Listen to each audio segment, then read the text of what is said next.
listening to the Virginia Press Room, a joint production of the Virginia Public Access Project and VPM. Now here's the host of the Press Room, Michael Pope. In the Press Room this week, we are joined by an all-star panel of journalists from the Virginia Press Corps. First up is the State House reporter for the Associated Press, Olivia Diaz. Thanks for joining us. Thanks for having me. It's good to be with y'all. We are also joined by the education reporter for VPM News, Megan Pauley. Thanks for joining us. Thanks for having me. Great to be here. Rounding out our all-star panel is the Richmond bureau chief for Radio IQ, my colleague, Brad Kuttner. Thanks for joining us. Thanks so much for having me on, Pope. I really appreciate it. All right, let's get right into it with the headlines of the week. Olivia Diaz of Associated Press, you're first with this. What's your headline of the week? You know, I wrote a story early last week about, I think, what is the most important issue this session, which is that there is an election coming up. And with that, there's its fair share of politicking, you know, on the House floor, on the Senate floor, and throughout the halls of the Capitol, which I thought was a great thing to write about. Yeah, it's election year politics are all over everything. And it's always, you know, in the background of why people might have certain motivations. You know, like I always think about anytime there's like a gun violence prevention bill, the governor's not going to sign that. Really, that's election year politics. Or, you know, standing up for your constituents, which you can talk about on the campaign trail, or even any of the things about abortion rights. The governor's not going to sign that. But this is an election year, and people need to get elected and put stuff in their brochures. Right, and what is a simple slogan that can fit in the brochure? You know, it's a bill: abortion, gun rights. You know, big picture themes. And there's two candidates that have announced their interest in running for governor, or are running for governor rather. Representative Abigail Spanberger, who just finished a stint in Congress, and Lieutenant Governor Winsome Earle-Sears. So, you know, they're around. Earle-Sears has to be. She's the lieutenant governor, so she presides over the Senate. So she's here this session. But Spanberger has also been, you know, seen in the Capitol. She was on the House floor during the first week of session. Representative Bobby Scott, who's also rumored to have interest in running for governor, was in the Senate floor about 2 weeks ago, or maybe a week and a half ago. So they are holding, you know, news conferences and making known their stances, whether it be about Trump, right to work, gun rights. So it's all out there, and it is, I think, to me, the backdrop of this session. Yeah, I was going to say another thing I'm keeping an eye out for is fundraising numbers in the wake of this, because Sears can't fundraise right now. And so anybody in office who's running, I don't know if that applies to Miyares in the AG's office or not. It does. It does? Yeah, there you go. But, you know, you'll see some, I guess, dramatic fundraising numbers coming out of those who are not in office right now. I actually saw John Reed on campus, college campus, on the grounds yesterday. Said hi to him. He's LG candidate, Republican LG candidate, famous Central Virginia talk radio host, very friendly with conservatives. Leftist talk radio show. Yeah, no, evidently to run. Yeah, oh. Which he said was done as a sign to show he was taking it very seriously. Yeah, nice guy. I'd met him a couple times before. Megan Pauley of VPM News, you're next on this. What's your headline of the week? Yeah, so in preparation of the House and Senate budget proposals coming out yesterday, I've been digging into some of Youngkin's early childhood education budget proposals, including one for a program called the Child Care Subsidy Program. It's exactly what it sounds like. It's a program that subsidizes the cost of child care for low and middle income families. The most in the program are low income. And a little backstory: during the pandemic, there were hundreds of millions of dollars in federal relief funds poured into this program that doubled the number of slots available, subsidized early child care slots available for families in Virginia. And while the Youngkin administration did invest about $500 million in general funds over this current upcoming biennium to make sure that those slots don't go away, there still aren't enough of those slots. And so right now there's a wait list of 12,000 families right now waiting for this program, exceeding pre-pandemic demand. So really unprecedented demand in the Commonwealth for this program now, signaling that more working parents are searching for full-day care. This program provides full-day care for kids. Well, and there's some workforce issues there, too, like every other program that Youngkin's tried to push, if I'm not mistaken. Yeah, exactly.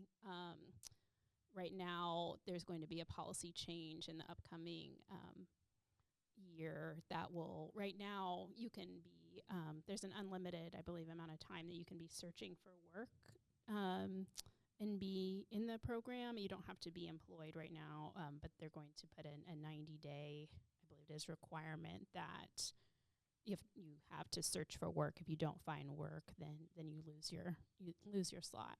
Now, as you mentioned, over the weekend, we saw the House have their budget proposal, the Senate had their budget proposal. That's just the first step because, there are many more steps, and then eventually the governor, of course, has his say. They're fortunate to have a huge pot of money, like a huge surplus that they can throw around. But Meg and Polly, what do you see the budget politics? How do you see the budget politics playing out with this particular thing in terms of weighing it against all the other things that the administration wants to do? Yeah, that's interesting. So Youngkin, something that he's proposing to do in this budget to kind of dip into, help more families get off the wait list, is increasing the copay for current families in the program. If you make over 100% federal poverty level, that's a little over $30,000 for a family of four, then you would see a big increase, doubling in your copayment, basically. They would still be paying a lot less than the normal cost of childcare.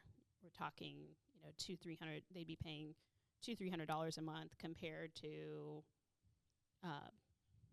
over $1,000 a month for childcare. So it's still, a lot less, but still an increase. On the other hand, there are 12,000 families on the wait list who don't have care, any subsidized care at all. So I think a lot of Democratic lawmakers are not jazzed about seeing the increase in co-payments for low-income families. So I think that's definitely going to be a touchy issue.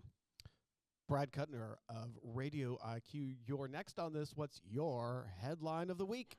So I'm final touches on a wind farm story. All right, so Virginia's on track to have the largest offshore wind operation in the nation, about 29 miles off the coast of Virginia Beach. A Dominion project, not necessarily federally funded, but definitely got a lot of support during the Biden administration. Meanwhile, Donald Trump comes in and has expressed numerous concerns about the impact that offshore wind could have on whales and other species.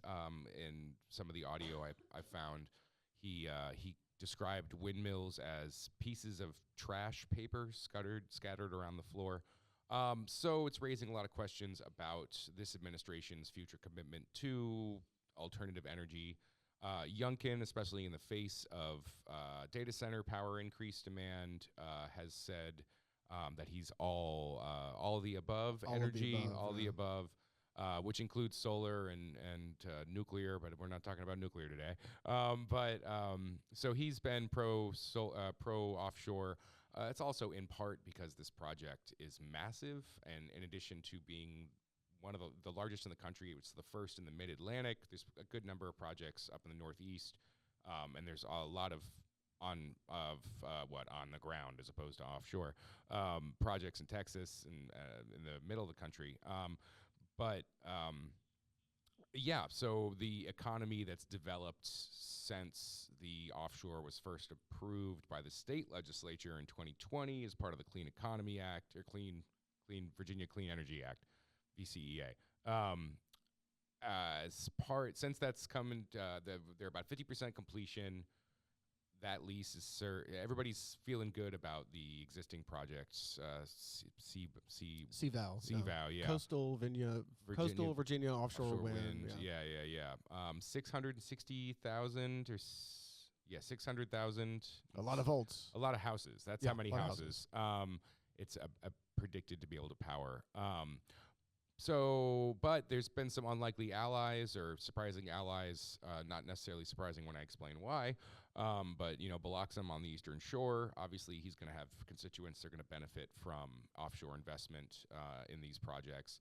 And then Ren Williams supporting a bill with from Michael Fagans, which expands an existing training program based in the New School Institute. I'm forgetting the name of the college or the school at the moment, but it's out in Martinsville. They are training people to repel and to build the wind towers. Caught Wren, and he said, if he's not a fan of wind more broadly, and I'll get to the other part of this, but he said, if it benefits people in my community, then let's do it. So the second part of this, and the part that folks are less excited about, is Trump's future disdain for offshore. And he signed an executive order that freezes all leasing and permitting and allows the administration, or asks the administration, to review current projects for fiscal and environmental impacts. There's a second lease that was supposed to be more towards Kitty Hawk. I don't know if it's directly connected, but it's still a Dominion project. Let's just say there's less optimism on that project these days. Either way, so Wren, I asked him, do you support offshore? And he was like, well, I support money for my people. So, but he said, like I said, take advantage of the opportunities you can get. What's interesting about this issue is at the very beginning of the General Assembly session, when the governor gave his State of the Commonwealth address, he specifically talked about this giant offshore wind farm that's, in the going forward. And he said, we're not pausing that. I mean, there was a bunch of environmental stuff that he doesn't like that he was discontinuing, Reggie among them, right? But he made a point of saying, we're still going forward with this wind. So the governor is clearly very committed to this wind farm. But it sounds like there might be some tension here between the Youngkin administration and the Trump administration. Well, and Kiggins testified before Congress about the project and about, I guess, the universe of clean energy projects in her district, defending clean energy tax credits, which are as old as George W. Bush. In my story, I said they're old enough to drink. But Kiggins was defending them, and she threw out like $37 billion added to Virginia's economy by 2035 because of the project's developing projects in her district, which doesn't seem super far-fetched considering how money works these days. But that's a heck of a lot of money. And there was also national security concerns, let alone energy independence, but just, located next to all those military bases. And then I learned more about how they stop whales from getting in the way. There is a giant ring that they build. I think it's like an elastic ring, but they pump gas into it and it shoots out bubbles. It's called like a bubble ring, and it's supposed to dissuade the whales from getting close. We could do that around Capitol That's Square. fascinating. We could have like a ring around Capitol Square where Of they shoot out bubbles. bubbles. Stay away. Right, yeah, stay All right, now it's time for some insider info.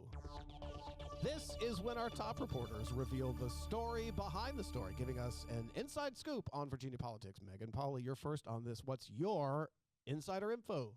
Yeah, I found out about an interesting program that the House of Delegates has for lawmakers this year. It's a stipend, a child care stipend. Excuse me. Delegates with kids 12 and under are eligible to receive a stipend of $300 per week to cover child care expenses. That's the average cost of child care in Virginia. So it's an idea that House Speaker Don Scott thought of when he first became a lawmaker in 2019, and he became concerned about, parents being able to afford to be lawmakers, considering everything else that being a parent requires. And so you might remember the 2018 NPR story, lawmakers like Kathy Tran talking about being the first lawmaker to breastfeed on the House floor, and then Delegate, now Senator Jennifer Carroll Foy, talking about the lack of accommodations for parents in the old General Assembly building, no changing tables for the babies in the bathrooms or lactation rooms. Happy to say that the new General Assembly building does have those accommodations. Multiple lactation rooms and lots of changing tables, yeah. Yeah. But anyways, caregiving is one of the main concerns, main reasons lawmakers decide to resign, other than retirement or seeking a higher office, according to the Vote Mama Foundation. And as it turns out, there aren't many moms across the country who are lawmakers. A couple years ago, 2022, only about 6% of Virginia lawmakers were moms to children under 18, and that includes cis and transgender women with biological, adopted, foster, or stepchildren. But now that figure's 14%.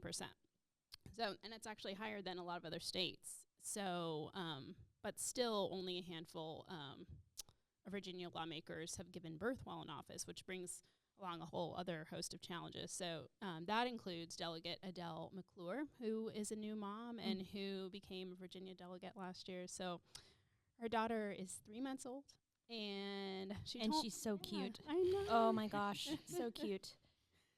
So she told me that the stipend is allowing her to pay her mom, who actually worked as an early childhood educator for over a decade, to help care for her daughter. And so her mom took an unpaid leave of absence from her job, but needs income. So McClure told me that's really the only way she was able to make this situation work. She didn't know what else she would have done, really, to make it work. Because if you hire a full-time nanny, you know, with the hours that lawmakers have to work, sometimes 15-hour days, that would be a lot more expensive than $300. Yeah. Yeah. I did a Momnibus story and talked to McClure about breastfeeding on the floor. I talked to Emily Jordan too. I guess she was the first Republican ever to give birth or give birth during her term in office. But no, my favorite part of that story was actually talking to Delegate Watts, Vivian Watts, one of my favorite delegates. And she said her first run, I think 82. Her campaign literature had pictures of her kids like standing very tall next to her, because she would go door to door and they'd be like, "You're a mom, you're leaving your children at home to go to Richmond." And she'd be like, "No, I had to stress to the voters, to my constituents, that I wasn't abandoning my children to legislate." Oh, wow. Yeah, so that was a really cool conversation. Yeah, I think there's a lot of changing dynamics, and more and more moms are being okay with leaving their kids in daycare, which it's odd that there was ever a stigma against that, but it's a thing. And it's interesting. And also this, I think the whole point of the program is so that to get more lawmakers into office who represent voters. And Yeah, actually, I was going to Right. say this goes back to a conversation that we frequently have, which is who is attracted to this gig, right? So what kind of person do we see roaming the? It's usually people who are independently wealthy and can take off 3 months out of the year. Yeah. So I mean, so this I child thought care, you meant the mental state required to want to be a delegate, but we'll get into that maybe later in this Ego? podcast. No. Brad Kuttner, you're next on this. What's your insider info? So what, the elevators? So a couple things. This is I an guess, uplifting topic. Yeah. Christ. So That we're was a on- good one. Thank you. We'll try. He had that written down. So I guess we're in year 2 with the new building, and I feel like it wasn't this bad last year. Maybe it was, and then we just all blocked it out collectively. But the Of course. timing of the elevators is terrible. So there's always lines, like masses of lines. And the press room in the GAB is right outside the first floor elevators. So it's great for us. Like I'll go out to get water, refill my water bottle, and I'll see a couple delegates waiting in line and stuff. And I've definitely gotten interviews because I've caught people waiting for an elevator before, and I've met people lobbying, so it's really good for that. But I also have to get through that crowd. So the line is you got to go up to get down for a lot of people. So like you walk up 2-3 floors, and then you can take the elevator from where you're going next. But my other huge, I see a lot more people, a lot more angry about it. Yeah, that definitely happened to me a couple times this week. I was like on the 5th floor, and I was like, oh, I can just walk down one flight of stairs and get off on 4, but you can't. Yeah, and the ceilings, like the it's like 2 floors for each first of the 3. So because those big beautiful high ceilings, so even the walking from 1 to 2 is like walking extra flights, which is fine. And man, this is our opportunity to talk about Carrie Coyner evidently not using the elevator. Evidently Coyner walks the stairs to get to and from her office. You know who else did Yeah. that routinely? Good exercise. Yeah. You know who else did that routinely was Jennifer McClellan. I used to Yeah. see her in the stairwells all the time. It's popular, I think. The other day, I was going to a press conference on the 4th floor, and I waited around for the elevator, and I waited around, and so I said, forget this, I'm going to take the stairs. And then as you point out, it's not 4 flights of stairs, it's more like 6 flights of stairs because those beautiful tall ceilings, you got to climb up. Okay. So I get to the 4th floor, and I'm like all winded, right? And I'm trying to talk to a senator, and I'm like, Well, and going down from the 4th floor, like I've tried to do that and made that mistake a couple times, and you're straight up dizzy because you end up walking, like you think you're walking normal speed. Not to stir the pot, but I am an advocate for stair walking. Yeah. The elevators feel like clown cars to me because there's such a line. Because they're full of clowns. No. Like they understandably enough, like a lot of people, you try to cram as many people as you can into each elevator to maximize their use, but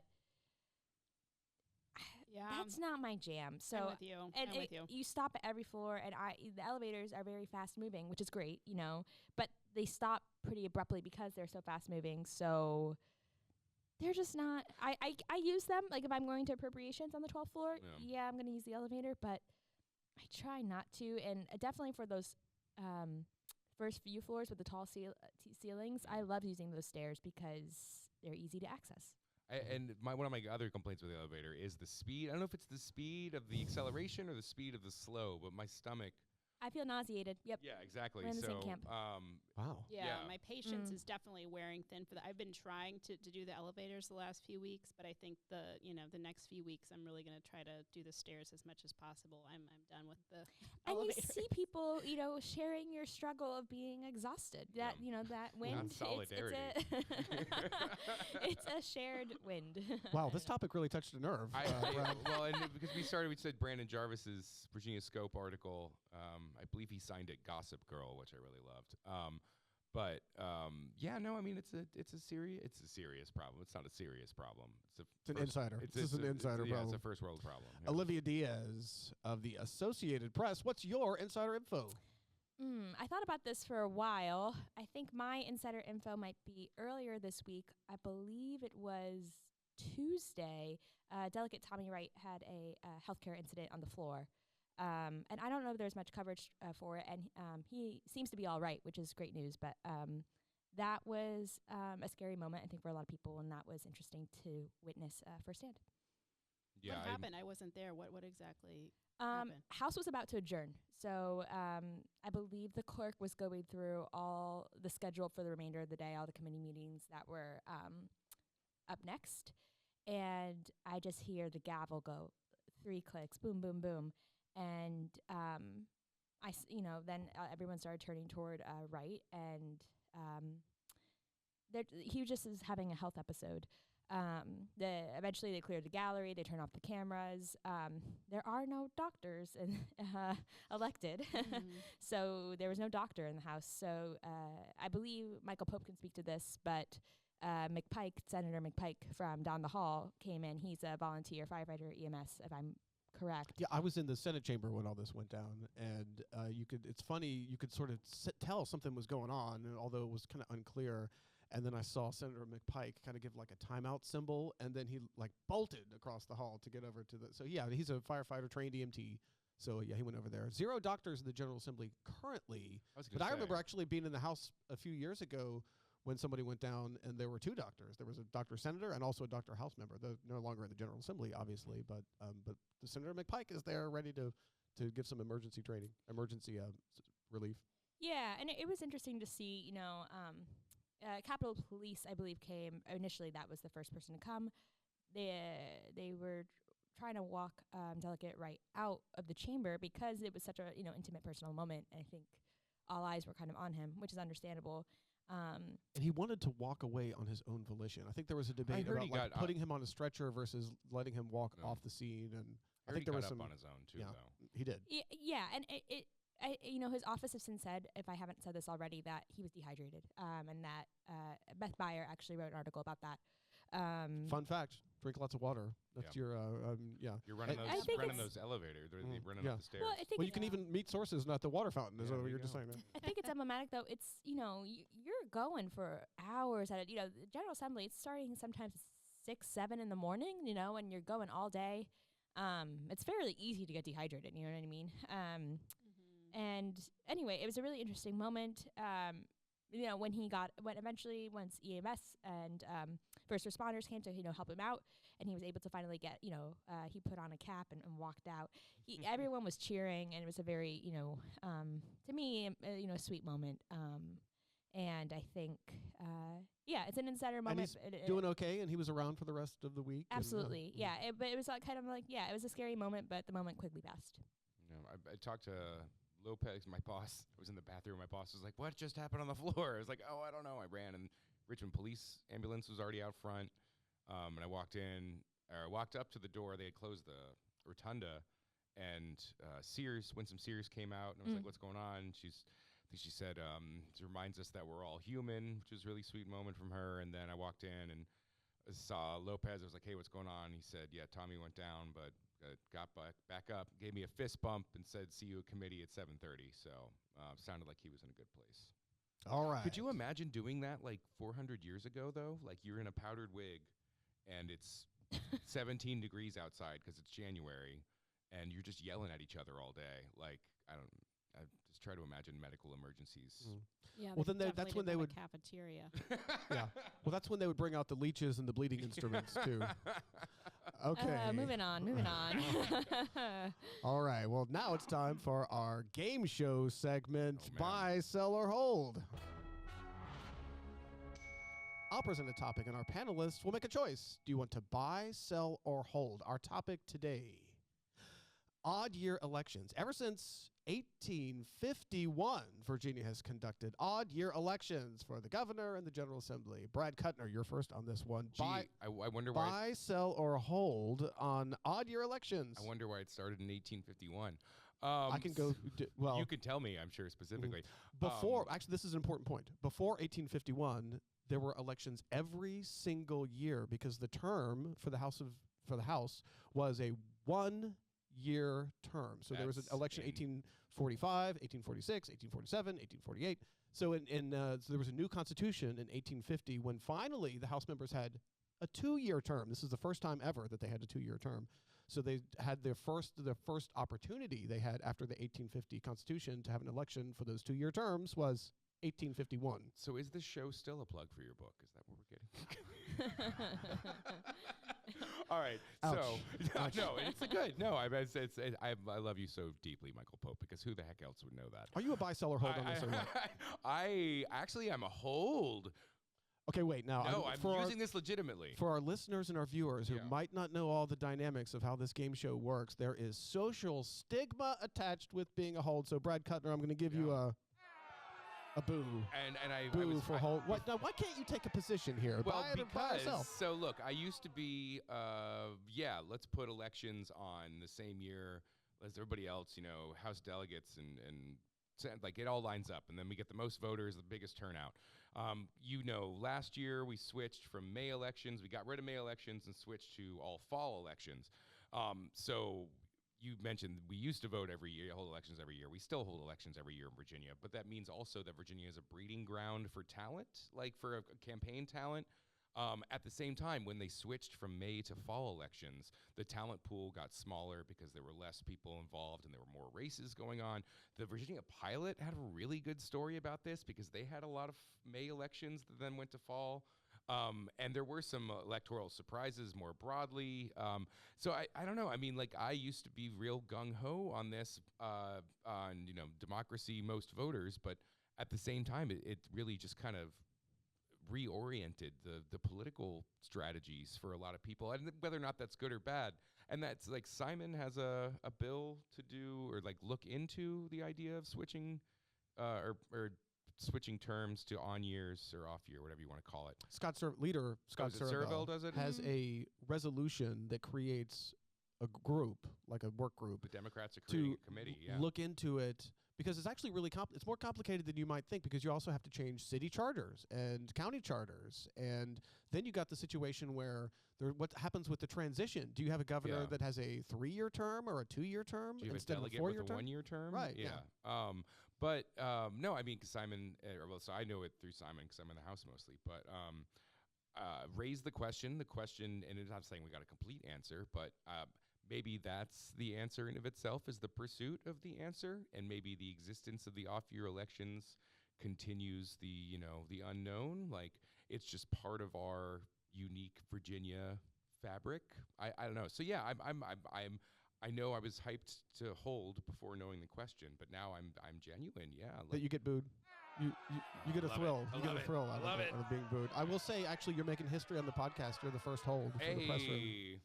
All right, Olivia Diaz. I'm sure you're not going to be a hold. What's a buy, sell, or hold on odd year elections? You can boo me. I'm a hold.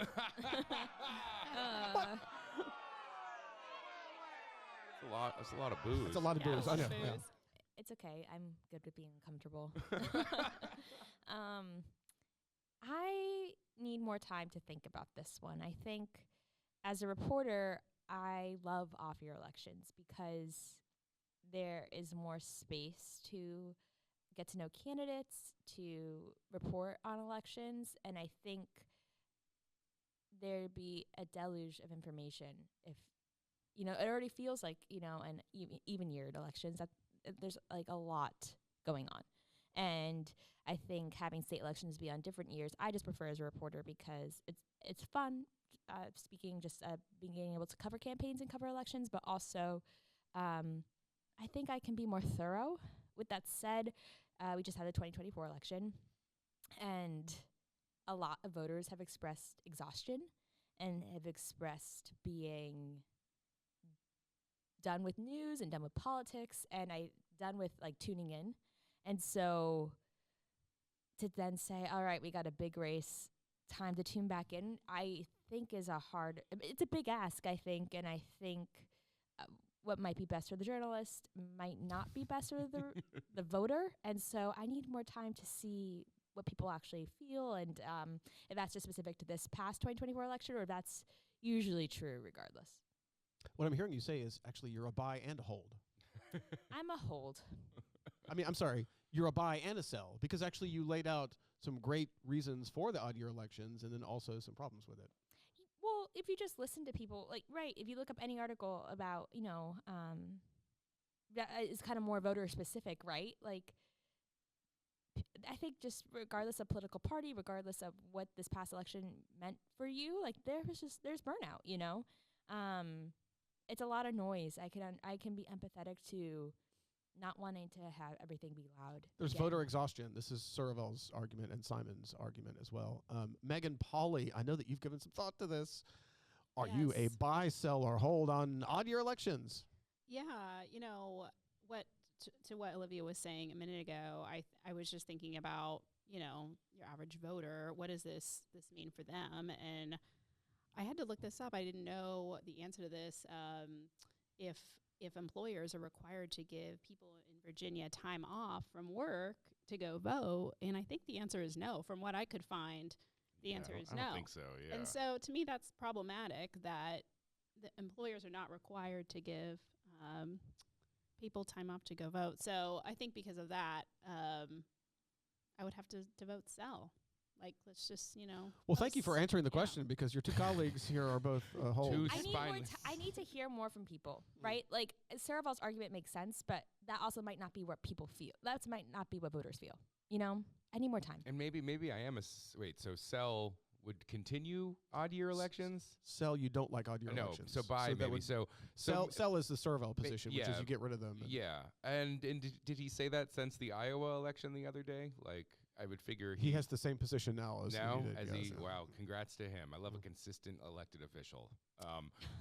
But no, I mean, that district went 21 plus Trump to like 15 plus whoever the Democrat was. Did you guys see this? It was an Iowa Senate race. Mhm. Yeah, no, But he's I mean, not changing his position. because no, of that's something fine. happened But Iowa, it's just feeding into the idea that Democrats are more successful in odd and off year elections, especially in the wake of Trump. I am shocked at the collective memory hole that we all have from the first 4 years of Trump, because even this executive order stuff this week. Sorry, we're getting off topic, but it's Well, on the issue of partisanship and how it's overlaid on this dynamic of the odd year elections, there is, I think, the conventional wisdom out there is Republicans like odd year elections because the turnout is lower, and some people believe that lower turnout benefits Republicans. I actually disagree with that assessment because if you look at Glenn Youngkin's election, it belies that. Yeah, well, and Virginia has been having Democrats turn out. I mean, redistricting did a number on Republicans, a lot worse than I thought they would. But I think to your point,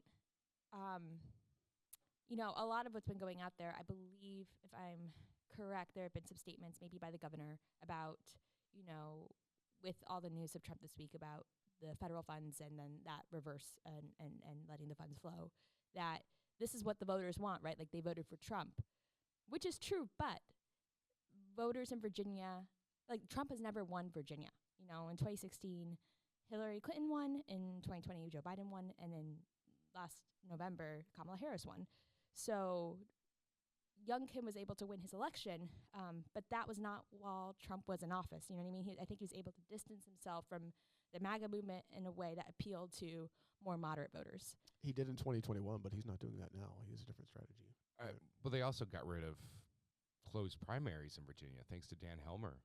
This is the story that we still haven't. This will be. I mean, technically, we saw it with Hung Cao, but Youngkin was picked through a closed primary. There was, you know, hardcore activists within the GOP that were not pleased, but obviously pleased in the end because he won.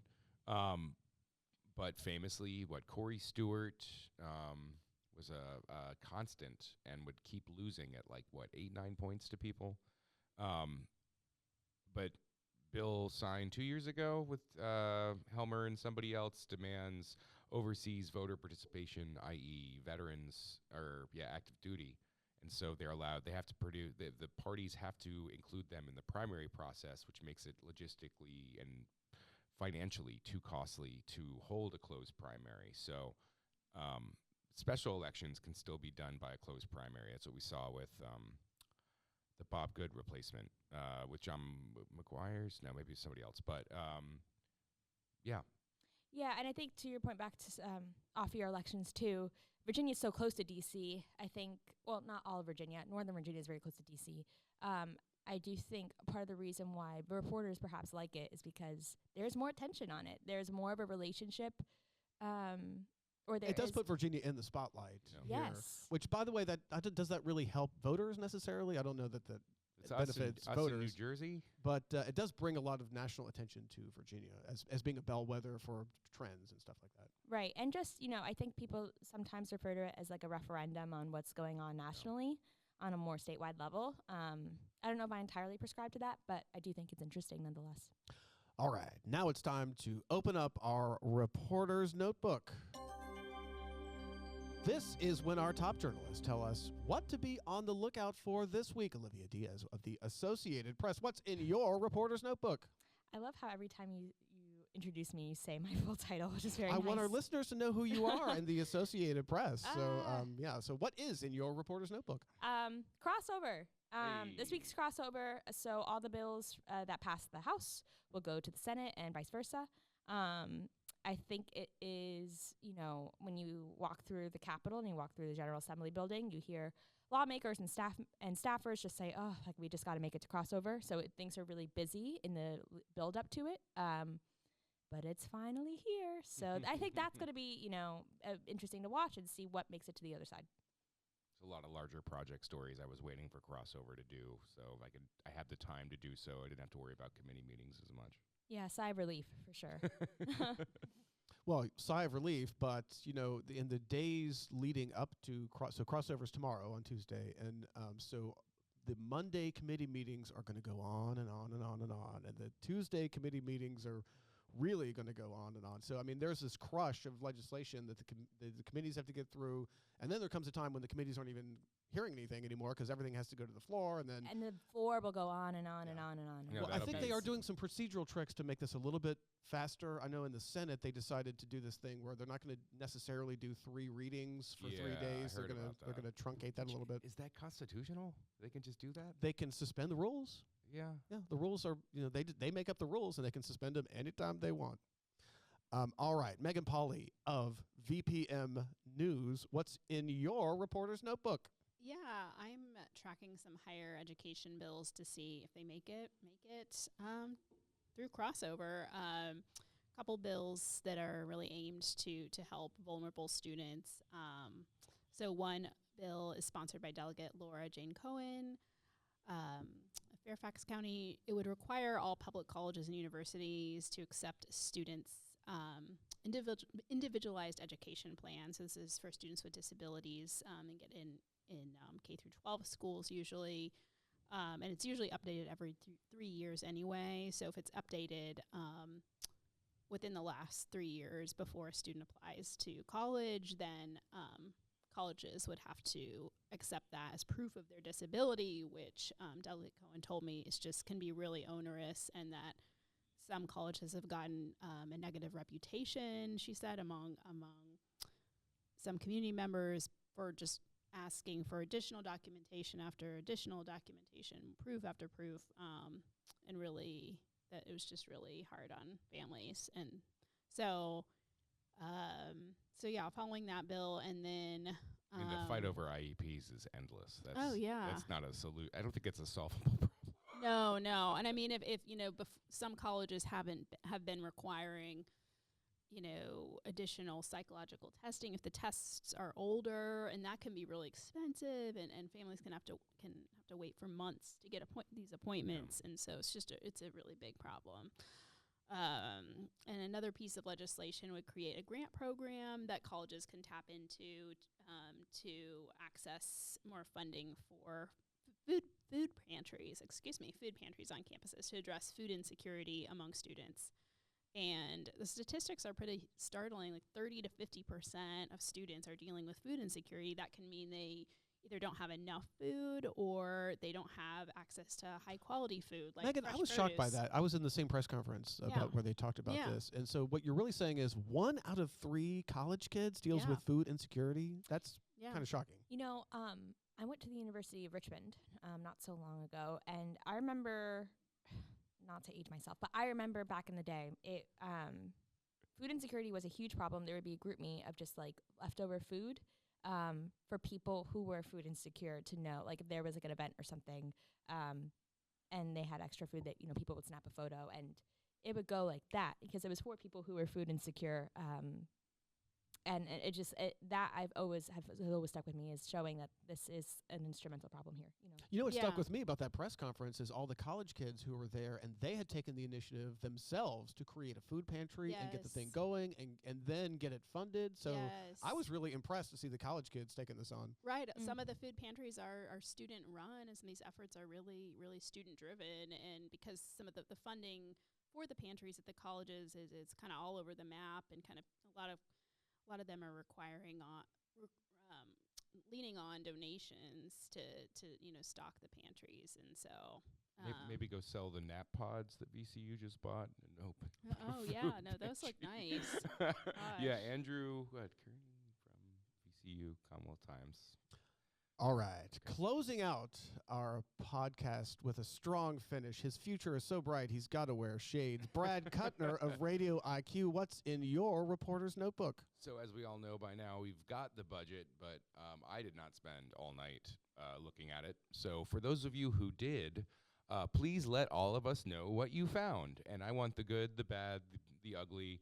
I want the legislation. I want the lawmaking in the budget. You tell me where the standard deduction ended up. You tell me what are the other big budget things. I'm blanking at the moment, but there's going to be a lot in these budgets because it's been car tax. I'm not in the House and Senate. No budget. tax for tips. No, neither of those are going to be in the budget that they were in the governor's budget. Yeah, but they're not. But this isn't the compromise budget. This is their.